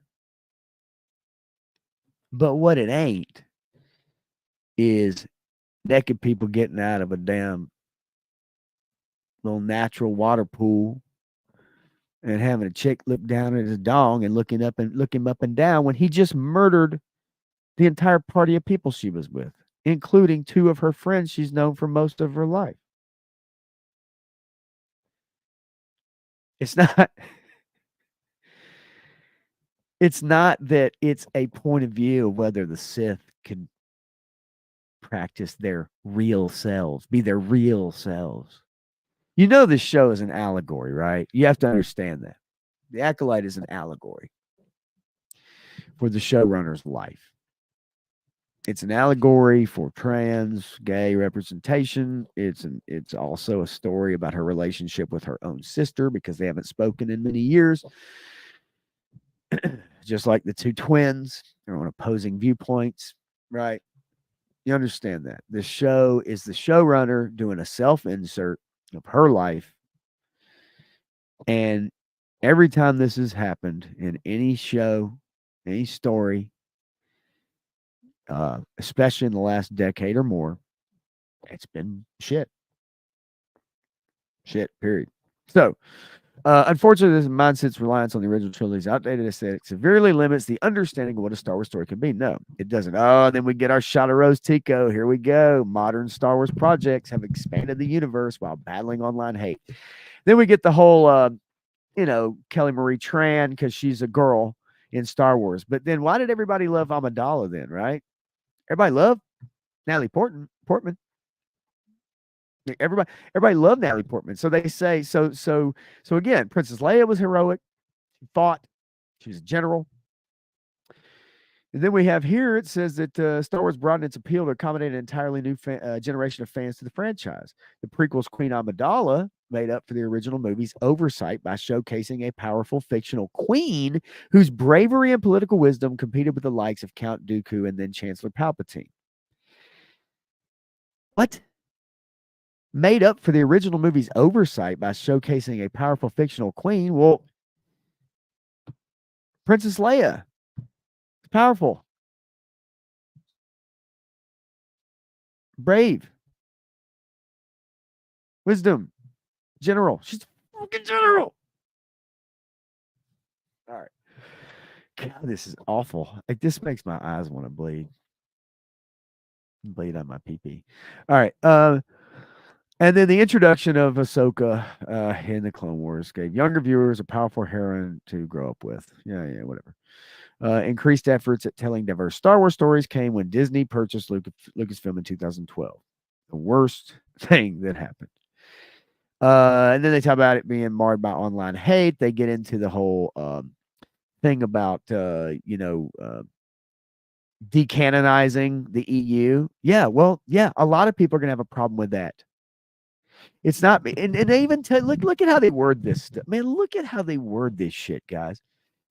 While Disney did make some decisions that caused legitimate controversy within the Star Wars fandom, such as removing the beloved Legends continuity from canon, because it's called Legends now, many alleged controversies of this time period unfolded because problematic Star Wars viewers chose outrage over trying to understand change.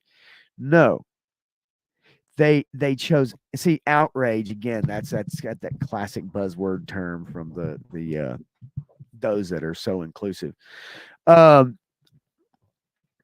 Outrage, yeah, okay.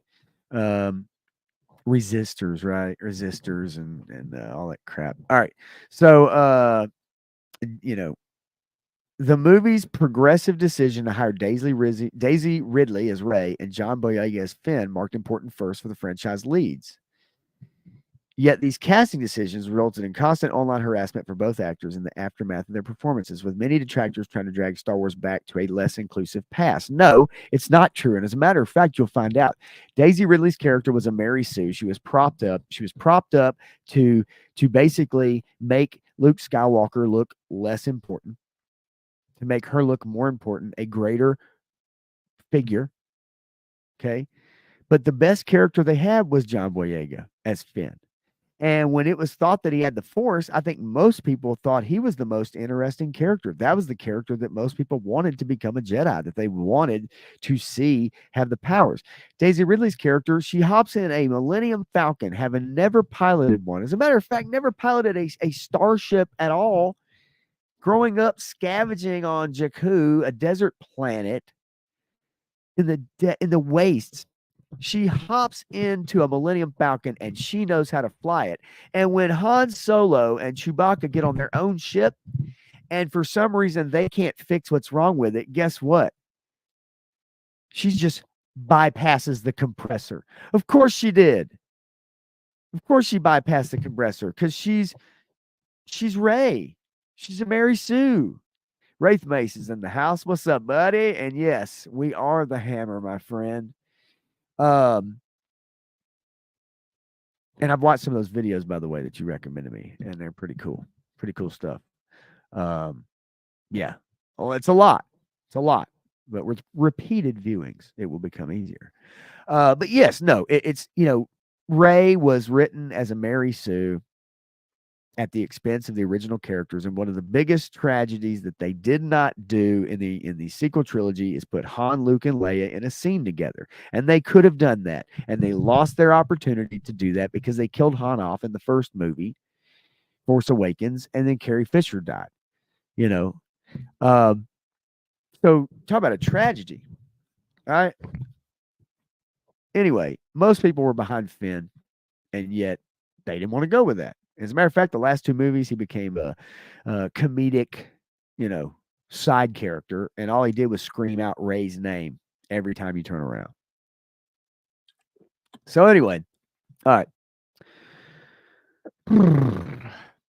Flash forward to The Last Jedi. The online hate reached a fever pitch. Kelly Marie Tran's heartwarming performance as Rose Tico. No, it was a shit performance as Rose Tico.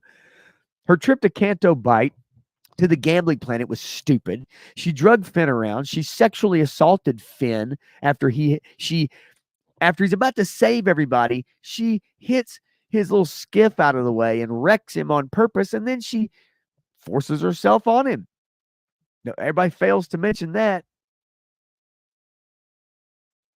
You guys remember that at all? I don't know. Just me. He didn't want nothing to do with her. She even knocks him out when he's trying to sneak away. Heartwarming performances. Rose Tico drew the ire of a racist internet horde, causing Tran to quit Instagram. No, the media did. The media did. It wasn't the fans. She never said that. They have run with this story for years in order to look out for her mental health. No, she left social media not because of fans. She left it because it's social media. Period. Disney did not handle the backlash well. Not only did they find the final film in the sequel trilogy reduce her screen time, because it was a terrible freaking character. Go find her figures at Ollie's. You'll find 150 of them in one box. But the brief lesbian kiss featured in the background at the very end of the movie felt disappointing for audience members who waited so long for sincere queer storylines. In this instance, it felt like the most vocal opponents of the sequel's central performances had won. Again, no one gives a shit. Have two women kiss in the background. You don't have to go out of your way to point it out because nobody cares. No one cares. And then we get to basically the main crux right here.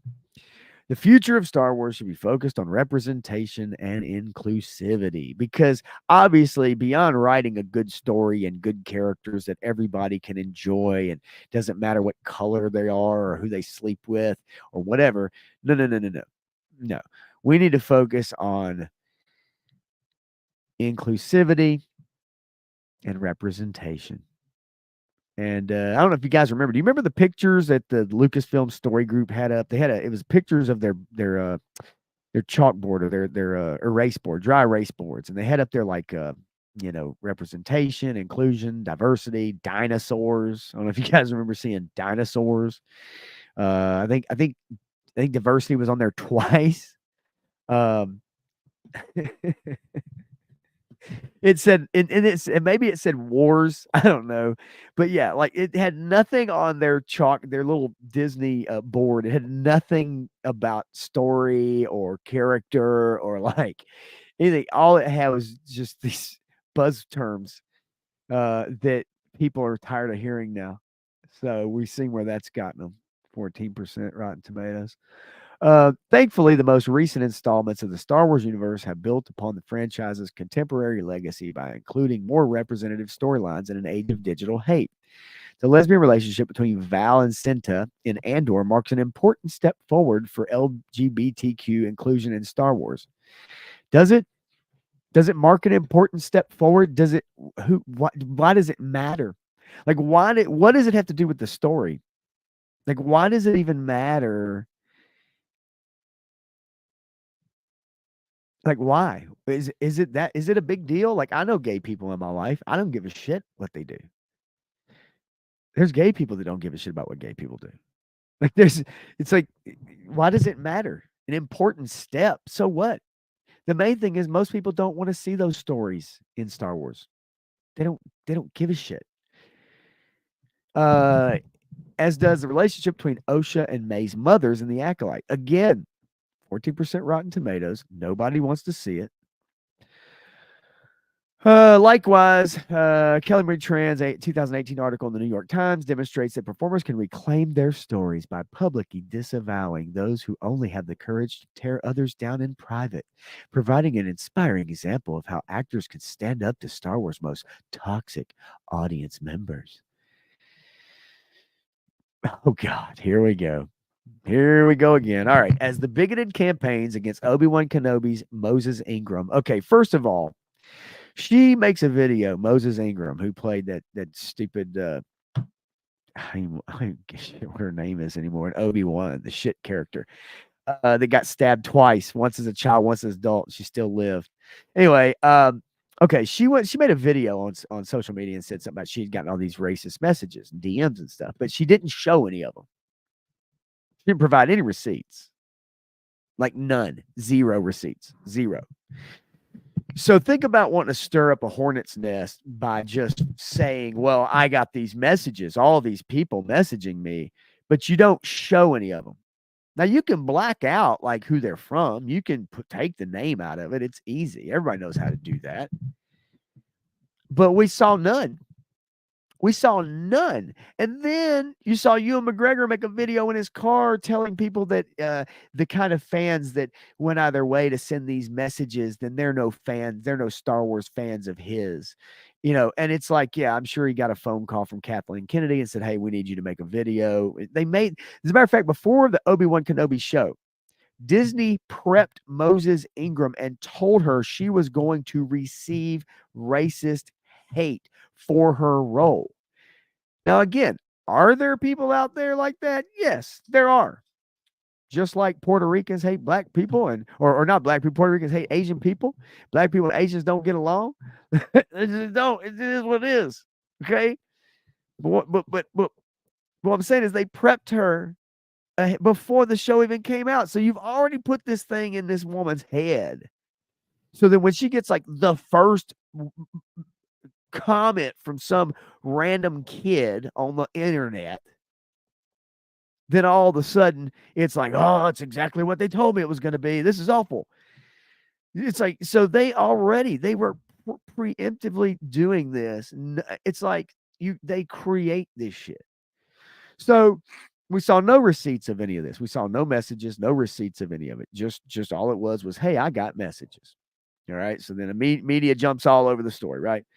Says, and then the acolyte, Star Wars Online hate isn't going away anytime soon. Therefore, it's up to Star Wars creatives to boldly navigate the turbulent waters of the beloved franchise's fandom.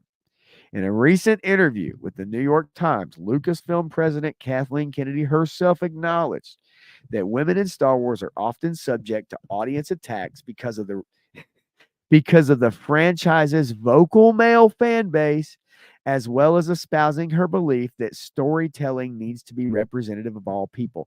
No one is disagreeing with that. Okay? No one is saying I don't want any of this person in Star Wars. What people are saying is you're going out of your way to make it a point and point out that XYZ people are in Star Wars, but you forgot the part about writing the show. You forgot the part about writing a good character. You forgot the part about filming a good sequence, a fight scene. Okay, great. You got all the representation, but you left the show at the door. And then in every interview that's done about it, every TV show, every late night talk show, every social media, it has nothing to do about the show. It doesn't talk about the show at all. It only uses these buzz phrases for the DEI and representation shit. They don't talk about the show. They only talk about how important it is for little girls out there to see someone like me. And it'd be like an evil character, too. That's what my favorite part is when it's like a bad character, like an evil character who kills people, like for no reason, or they're an evil space Nazi, like with the Empire. And they talk about how it's great for little girls to grow up seeing them represented on screen as an evil character who kills people. You gotta love that. So anyway, it says storytelling needs to be representative of all people. Yeah, sure. Who disagrees with that? I don't know them. I really don't. I don't know anybody like that. It doesn't believe that. This sentiment echoes the similar views of both Headland and director Charmine Obaid-Chinoy, who, by the way, is a documentarian, ladies and gentlemen. They are handing over a Solo Rey movie to a woman who not only hates men, look her social media up, tell you everything you need to know. And by the way, all these directors and all these actors and all these people that they hire, if you go on their social media pages, you know what they have first? It's not actor, it's not father or female or wife or mother or whatever. The first thing in their bio says activist. Very first thing. And it has their pronouns listed too, which is always a great thing. All right, so Charmine Obaid-Chinoy, who is set to helm Star Wars' upcoming Solo Rey film. In an interview with Variety, another mag that's owned by one of the 2 or 3 conglomerates that always has their access so they can't write bad articles about Star Wars or Marvel or whatever, Chinoy expressed her appreciation for the franchise's passionate fan base, but she also acknowledges it's best for her to drown out those voices in order to tell her stories. It's good for everybody to drown out those voices, right? Because those voices are inconsequential and they're very infinitesimal. They are not the majority. They're not close to the majority. They're not close to half. They're not close to a third or a quarter or whatever you want to call it. They're so small that they are meaningless. Yet they somehow give credence to these people and try to act as if it's me, that I'm the problem, that I belong to. And you see it all the time. All these actors, all these producers, all these showrunners said the same thing. If you voted for Trump, and I'm not saying I did or I didn't, I'm not saying either one of them, but they all say the same thing. If you voted for Trump, right, you are evil, you are racist, you are a bigot. So 50% of the country 4 years ago, 50% of our country supposedly are all bigoted, racists, and istophobes. None of that makes any sense. But that's how these people think. That's how this mind, this hive mind, this ideology that they want to bring into all of your entertainment and all of your escapism now. We can't get away from it because who gives a shit about a good story? We got to make sure that you see somebody that looks just like your neighbor on screen. Or we got to make sure that blue haired land whale is represented on screen and she has a lesbian scissor kick with her best friend, right? Like in Star Wars. All right, let's get to the end of this piece of shit. All right, this delicate balance between creating Star Wars content and maneuvering around its most toxic elements highlights one of the most difficult struggles facing the franchise today. I'm going to tell you what the difficult struggle the franchise is facing when I'm done.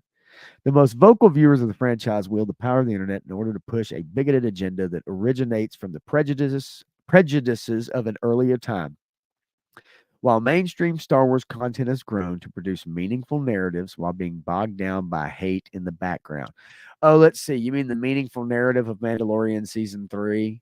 Do you mean the meaningful narrative of the Boba Fett show? Do you mean the meaningful narrative of the 4 episodes out of 7 from Clone Wars season 7 that was about the 2 stupid sisters? Do you mean the narrative about the lesbian romances in, in the Acolyte? You know, do you mean the Obi-Wan show with the little 10-year-old and the shitty diaper outrunning grown adults and shit like that multiple times? You know, is that the meaningful narratives that you're talking about?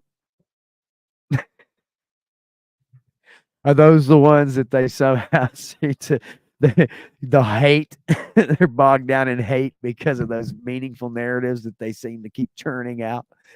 Admiral Holdo doing her Holdo maneuver and chastising Poe Dameron's character, even though he was a hero, and he just questioned her motives. So she basically is having him arrested and basically made him a enemy. You mean those narratives? Anyway, opinions about Star Wars have grown so loud because both sides are vying for rhetorical victory. But at the end of the day, these controversies are unnecessary. True fans understand that the Star Wars universe is a sci-fi wonderland where anything can happen except good storytelling, and anyone belongs.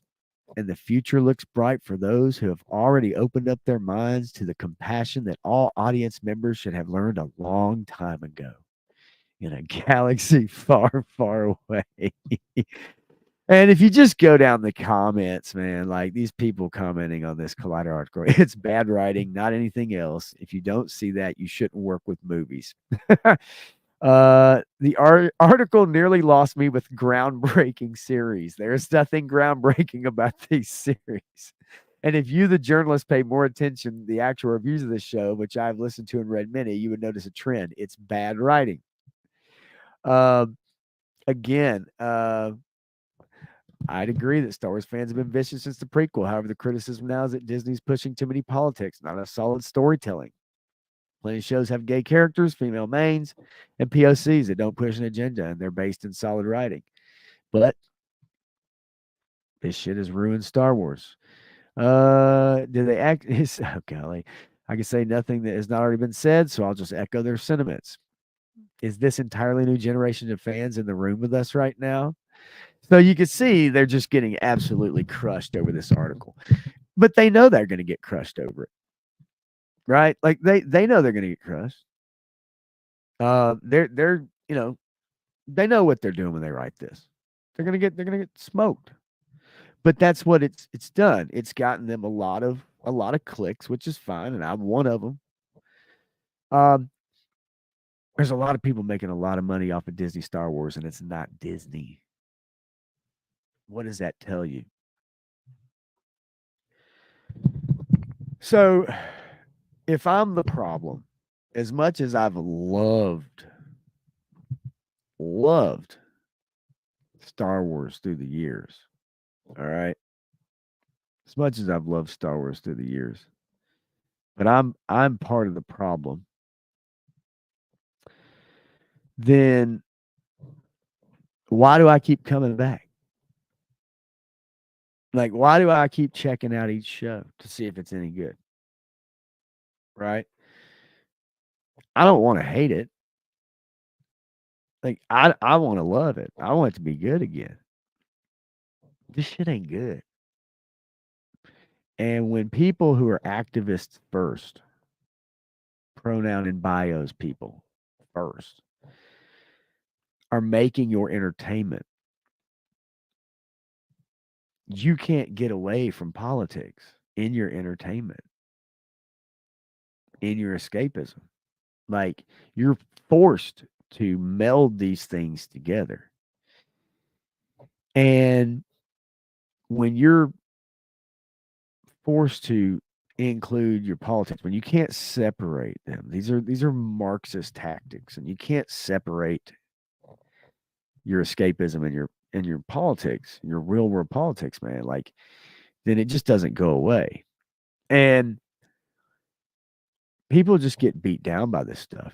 And yeah, to the point where, like, if Lucasfilm doesn't want me as a fan, and they don't want you and Daredevil Dave, I wish if I'd have gone down that road a long time ago, but I don't even know if anybody really wants that job these days, man.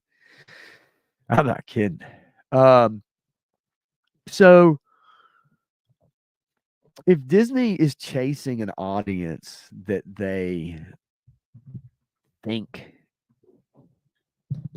is showing up to watch this stuff, and they're finding out that they're not showing up to watch it, and yet they keep spending the money, and they keep pushing the narrative, and they keep telling everybody, they keep telling all the fans who have supported this stuff for 40, almost 50 years that they don't want them anymore. Eventually they are going to go away.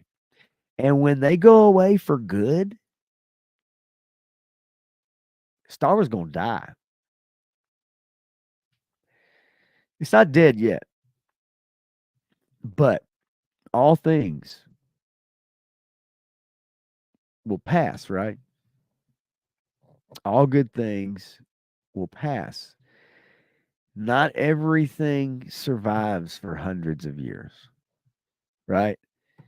But it's amazing that Disney spent $4 billion on the most marketable, just bankable IP out there, and still have not surpassed that amount to make a profit off of it yet in 11 years.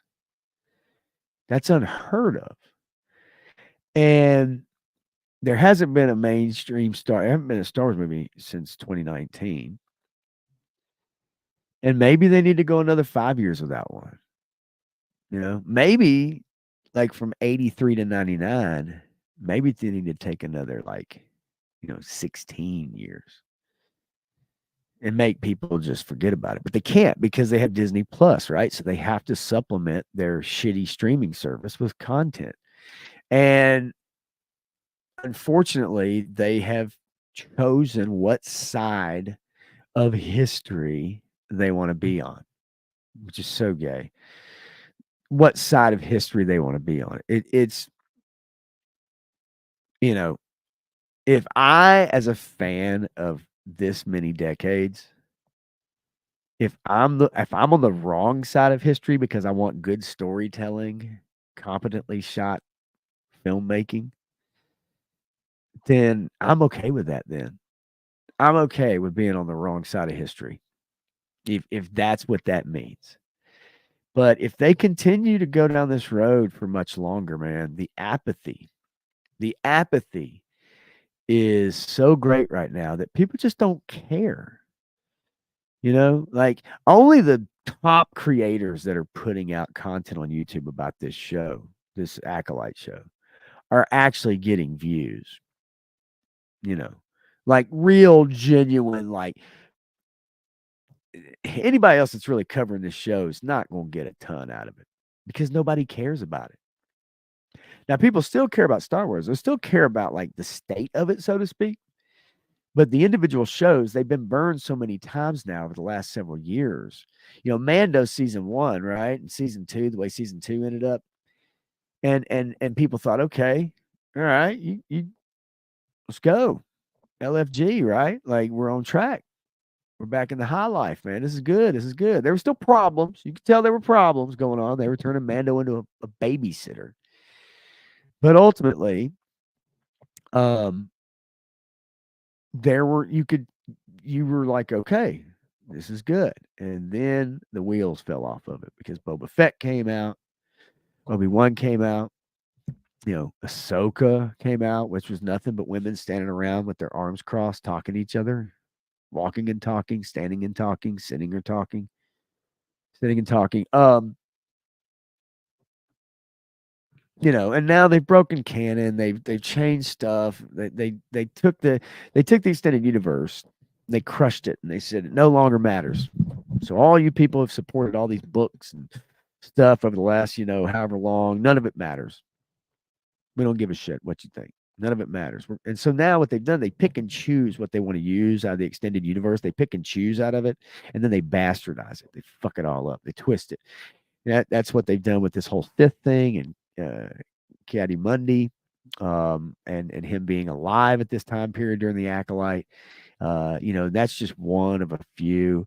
Um, they're picking and choosing. They took Thrawn and they turned him into like this, idiotic character in Ahsoka. I mean, idiot. Like the decisions and just some of the characters, not the same character. And ultimately, at the end of the day, Disney has been trying to change Star Wars into a female-led brand. It was a male brand for the longest time. Doesn't mean there weren't women that didn't like Star Wars, but it was a male brand, and that's okay. It's okay for women to like one thing. It's okay for men to like another. It's okay for women to have their little things they like. It's okay for men to have their little toys and do what they like. That's okay. There's nothing wrong with that. We are not the same. Men and women aren't the same. We don't like the same things. We don't talk the same, walk the same. Our bones are not the same, right? Like, you know, physically, we're not the same. Biologically, we're not the same.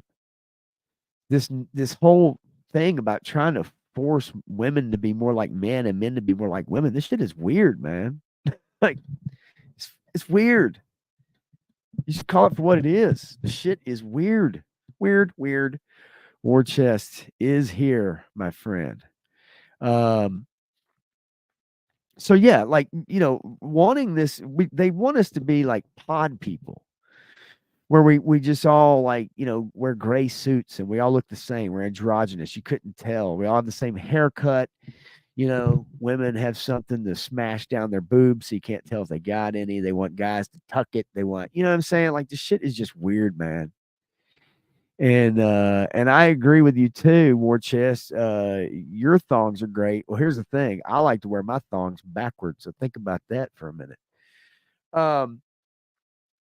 So yeah, man, like, and so when it comes to this, Star Wars shit, this Disney stuff, man, they've been trying to change it into a female brand for a long time. And it's not working. It's not working. And they won't listen and they won't learn. It's not going to happen.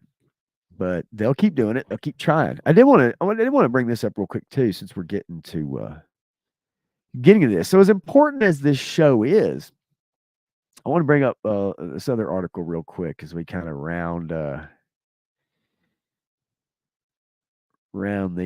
fourth turn, so to speak. Let's see. There it is. All right. So this Forbes article, Disney forced to reveal unequal pay on Star Wars show The Acolyte. Documents filed by Disney have revealed that its latest Star Wars spinoff series, The Acolyte, isn't a force for equality, despite famously featuring a female-centric cast. According to the filings, in early April last year, when production of the streaming series was still in full swing, just 30% of the 695 employees are women, and women's average hourly pay was 19.4% lower than men's. So here they are, just shouting to the rooftops that, It's all about the women, and we, this is show is doing things we've never seen before. It's breaking ground, digging its own grave.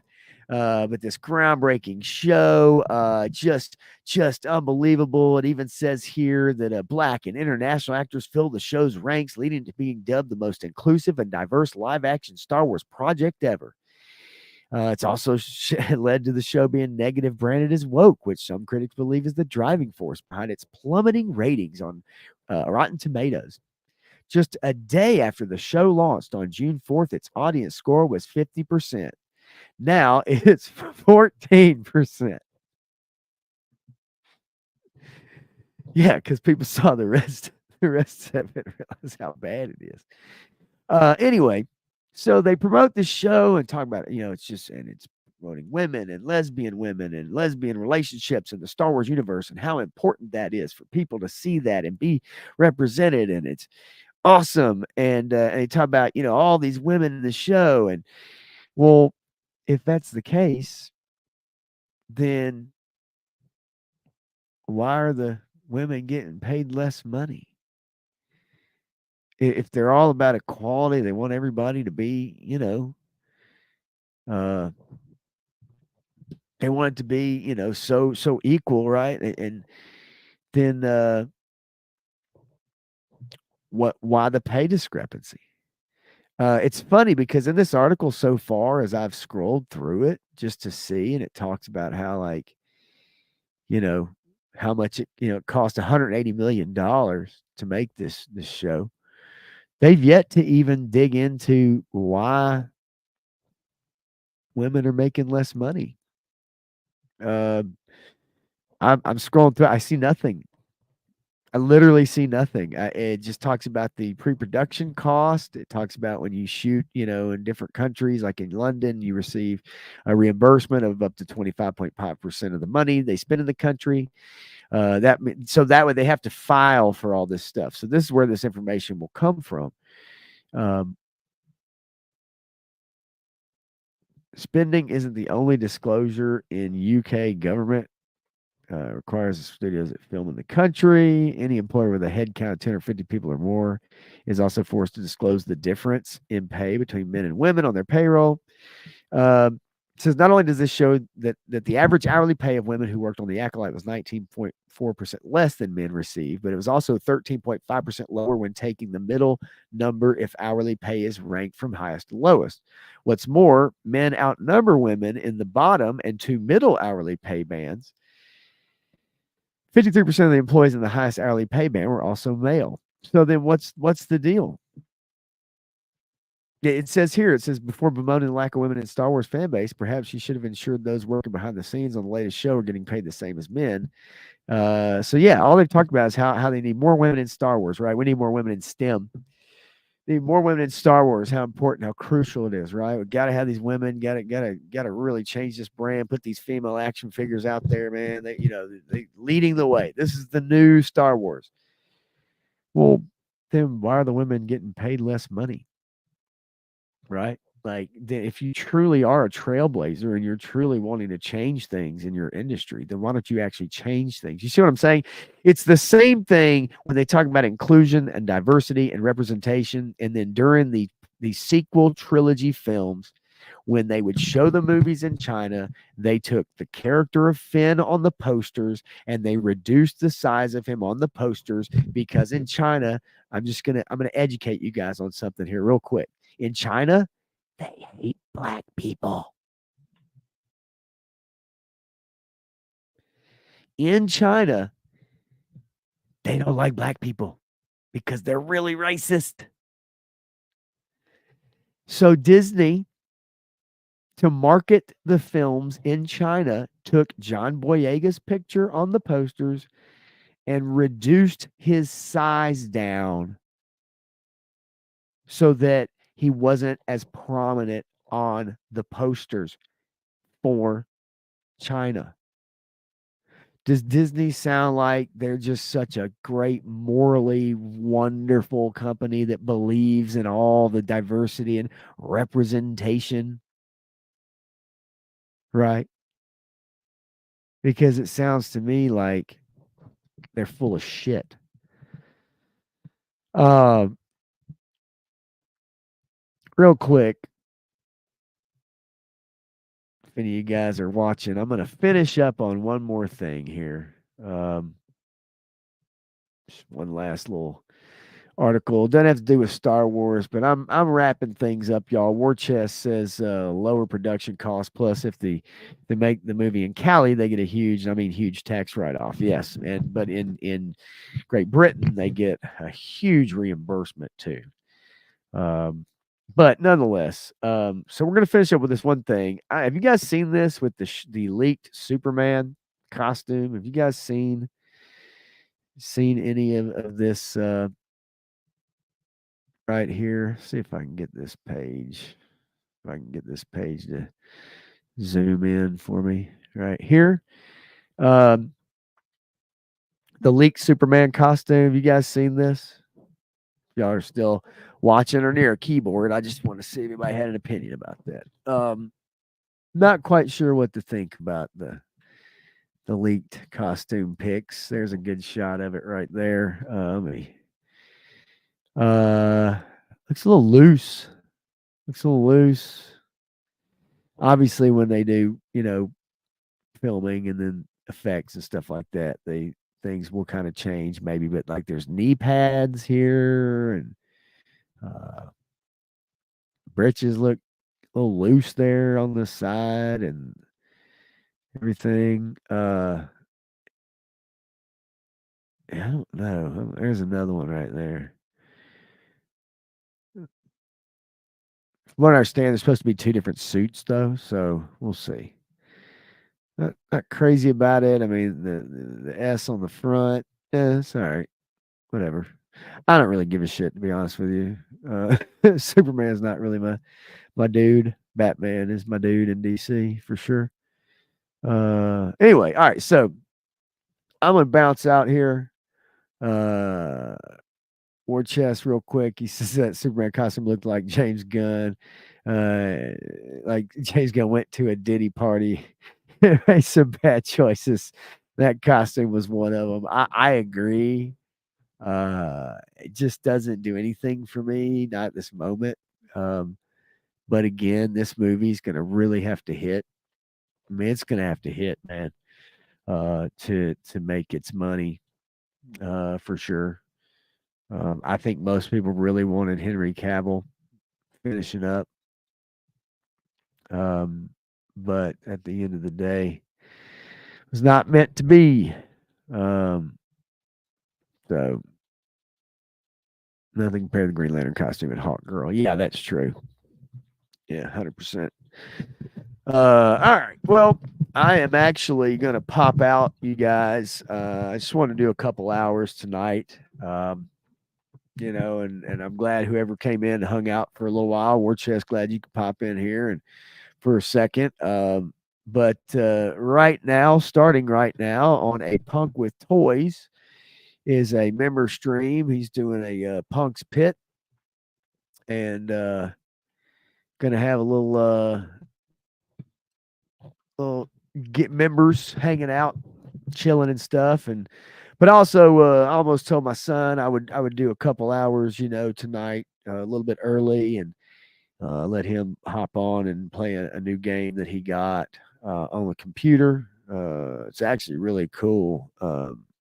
It's like a police game, like SWAT team type game. You go in, you got like a riot shield and stuff. You look through, you direct your police squad and search rooms and stuff like that. Throw tear gas and all kind of stuff. It's actually really cool. It looks very, very neat.